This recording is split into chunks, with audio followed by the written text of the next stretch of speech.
Olá, bom dia, tudo bem? Como vai você? Hoje é quarta, 18 de junho, e a gente vai dar sequência aqui ao estudo da lição da Escola Sabatina. O título de hoje, Perseguição à Igreja Apostólica. A gente vai estudar um pouco aqui a respeito da perseguição que os discípulos, os apóstolos passaram naquela época, lógico, E tem um texto aqui no livro de Atos, Atos capítulo 12, que eu quero ler para que vocês possam estar bem inteirados a respeito aqui da perseguição que eles tiveram. Prestem atenção também no poder da oração, tá?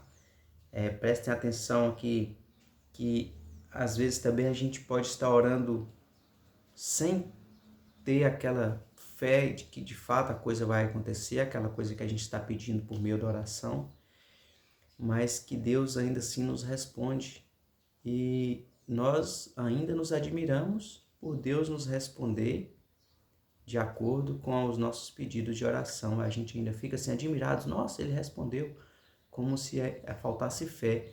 Mas eu quero que vocês foquem principalmente na perseguição que os discípulos passaram ali naquele período. A gente sabe que passou perseguição naquele período, passou perseguição na Idade Média, e vai ser assim até o fim, porque o inimigo de Deus ainda está rondando por aí. Até que Deus acabe com todo o mal que existe nesse mundo, o inimigo de Deus ainda ronda por aí.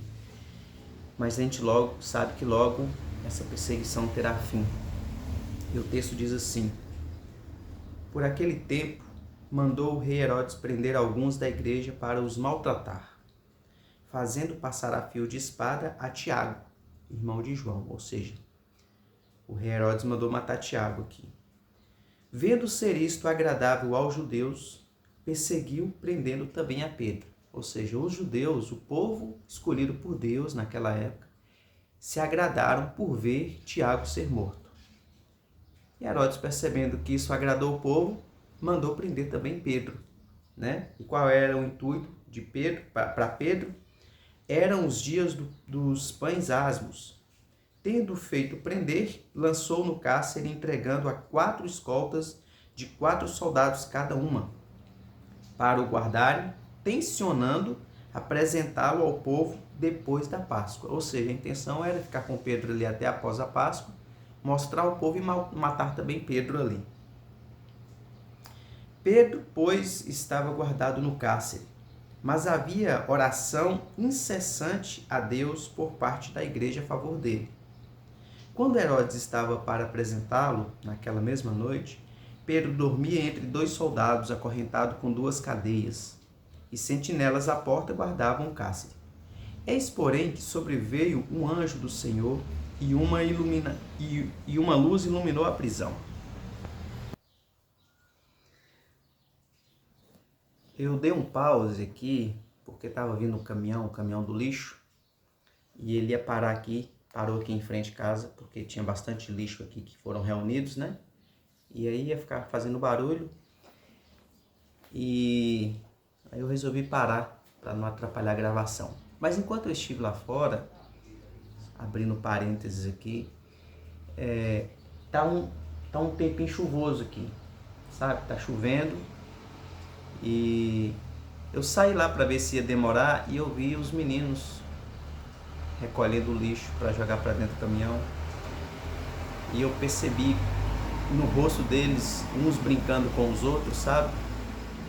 Na chuva, todos molhados, mexendo com lixo e tal, e eles brincando e rindo. E assim, a gente precisa tirar lição de muitas coisas. Eu imagino que não está fácil ali para eles, naquela situação, como não é fácil para muitas pessoas no mundo, mas ainda assim eles conseguem tirar ali uma alegria, uma descontração para poder passar por essas dificuldades assim. É o trabalho deles, Imagino que eles podem estar na rua desde 5 da manhã, rodando a cidade, catando esses lixos aí que a gente produz todos os dias.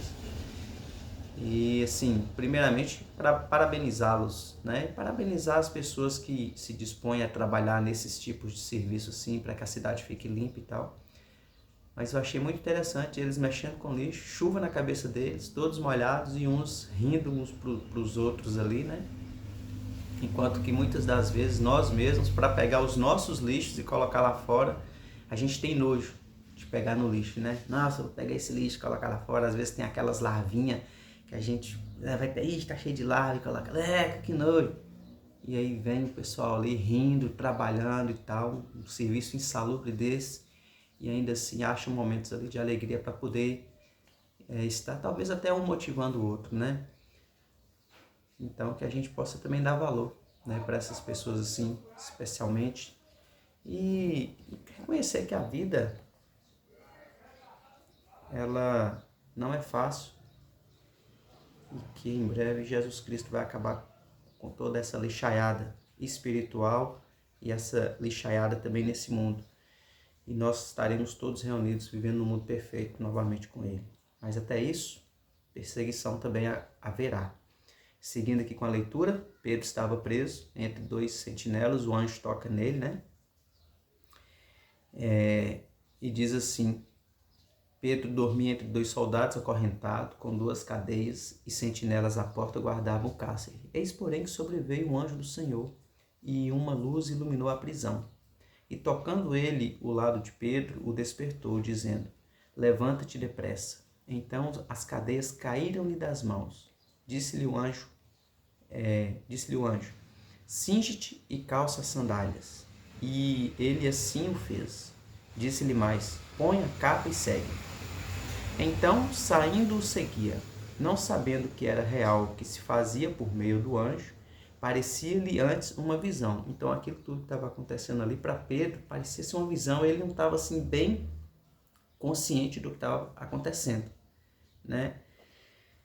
Pois bem, depois de terem passado a primeira e a segunda sentinela, chegaram ao portão de ferro que dava para a cidade, o qual se lhes abriu automaticamente. E saindo, enveredaram por uma rua, e logo adiante o anjo se apartou dele. Então Pedro, caindo em si, disse: Agora sei verdadeiramente que o Senhor enviou o seu anjo e me livrou da mão de Herodes e de toda a expectativa do povo judaico. Considerando ele a sua situação, resolveu ir à casa de Maria, mãe de João, cognominado Marcos, onde muitas pessoas estavam congregadas e oravam. Quando ele bateu ao postigo do portão, veio uma criada, chamada Rode, ver quem era. Reconhecendo a voz de Pedro, tão alegre ficou que nem o fez entrar, mas voltou correndo para anunciar que Pedro estava junto do portão. Eles lhe disseram: Estás louca? Ela, porém, persistia em afirmar que assim era. Então disseram: É o seu anjo. Entretanto, Pedro continuava batendo. Então eles abriram, viram-no e ficaram atônitos. Ele, porém, fazendo-lhes sinal com a mão para que se calassem, contou-lhes como o Senhor o tirara da prisão e acrescentou: Anunciai isto a Tiago e aos irmãos. E, saindo, retirou-se para outro lugar.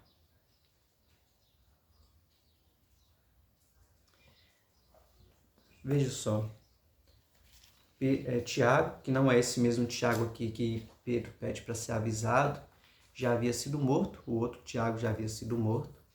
E aí Pedro é preso e toda a igreja se reúne em oração, pedindo a Deus por Pedro.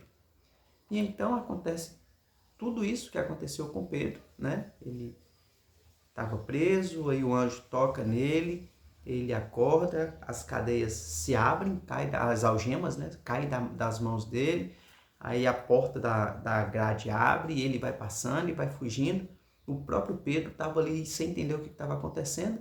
De repente, Pedro chega lá na casa de Maria, mãe de João, e aí o povo que estava orando, pedindo por Pedro, ao saber que Pedro está na porta, não acredita, né?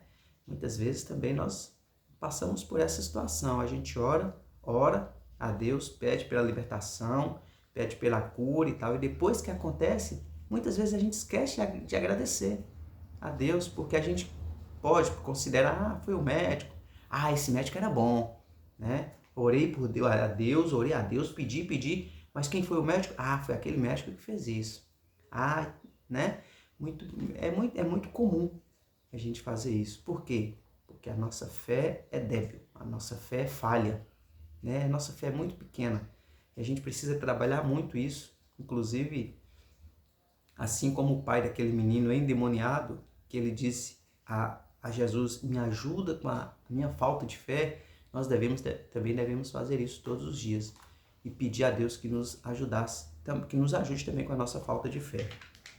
Bom, mas em relação à perseguição à Igreja Apostólica, a gente percebe, como eu já havia dito no início também, que todos os discípulos morreram perseguidos, com exceção de João, né?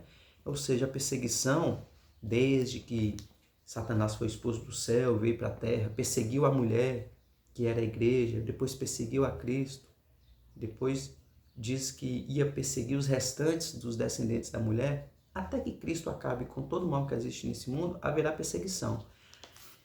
E a gente não pense que os discípulos foram perseguidos lá, que eles venceram e tal, que acabou, não. Pelo contrário, a igreja foi perseguida na Idade Média,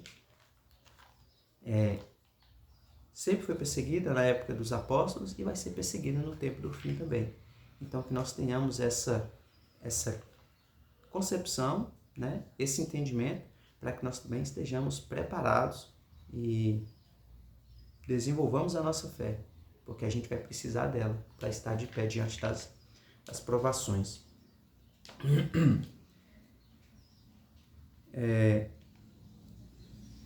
Pedro foi libertado miraculosamente e se dirigiu a uma reunião de crentes que tiveram dificuldade de acreditar que ele realmente havia sido libertado, embora estivessem orando por isso. Alguns crentes foram livrados, mas outros foram mortos. À medida que nos aproximamos do fim dos tempos, isso também acontecerá. Até Pedro, embora liberto daquela ocasião, acabou morrendo por sua fé. O próprio Jesus chegou a lhe dizer como isso aconteceria. Está lá em João capítulo 21, que diz assim: em verdade, lhe digo que quando era mais moço, você se cingia e andava por onde queria. Mas quando você for velho, estenderá as mãos e outro o cingirá e o levará para onde você não quer ir. Jesus disse isso para significar com que tipo de morte Pedro havia de glorificar a Deus. Depois de falar assim, Jesus acrescentou: siga-me. Pessoal, a gente sempre fala, e eu acho que é válido, como que os discípulos não entendiam ao certo o plano da salvação.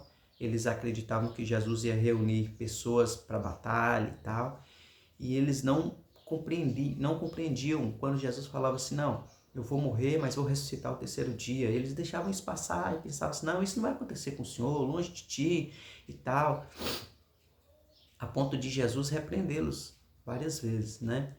Então veja só, agora Cristo havia falado diretamente para Pedro: Pedro, você vai morrer também, você vai ser um mártir, mas quer saber? Segue-me. Então, o nosso foco deve ser em seguir a Cristo e nos aperfeiçoarmos no amor que Ele quer que nós nos aperfeiçoemos, mas tendo a noção de que todos nós podemos passar por isso, pela perseguição, pela morte, e se Deus quiser nos livrar, Ele vai nos livrar, como nós falamos a respeito dos amigos de Daniel. Se Deus quiser nos livrar, Ele vai me livrar, Ele vai nos livrar, mas se Ele não quiser, né, seja feita a vontade de Deus. Então, tenhamos isso em mente, que a Igreja Apostólica foi perseguida, a Igreja na Idade Média foi perseguida, a Igreja do fim dos tempos será perseguida, e é perseguida e vai ser perseguida, porque o inimigo de Deus rodeia por aqui, e ele persegue o povo de Deus para que possa dessa forma causar dor a Deus. Mas ele já é derrotado. Então, para que você também seja vitorioso, basta estar do lado de quem já venceu, que é o nosso Senhor e Salvador Jesus Cristo. Vamos orar? Santo Deus e Pai, te agradecemos, Senhor Deus, mais uma vez, por tua bondade e misericórdia. Te agradecemos, Senhor Deus, porque o Senhor nos quer no seu exército e nos quer do teu lado. Porque sabemos que que o Senhor é um Deus de amor, de misericórdia, já venceu essa batalha, mas sabemos que ainda há muitas ovelhas que não estão nesse aprisco e que o Senhor quer trazê-las para perto de Ti. Então te pedimos que o Senhor nos ajude primeiramente com a nossa falta de fé e que nós possamos a cada dia orar uns pelos outros e ter em mente de que, independente do que venha a acontecer, o Senhor está conosco e no fim de todas essas coisas, de todo esse mal, estaremos contigo por toda a eternidade. Perdoa os nossos pecados, guia-nos segundo a Tua vontade, em nome de Jesus. Amém.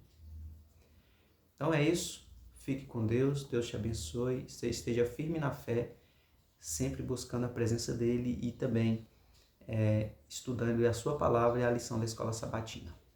Um bom dia e até mais.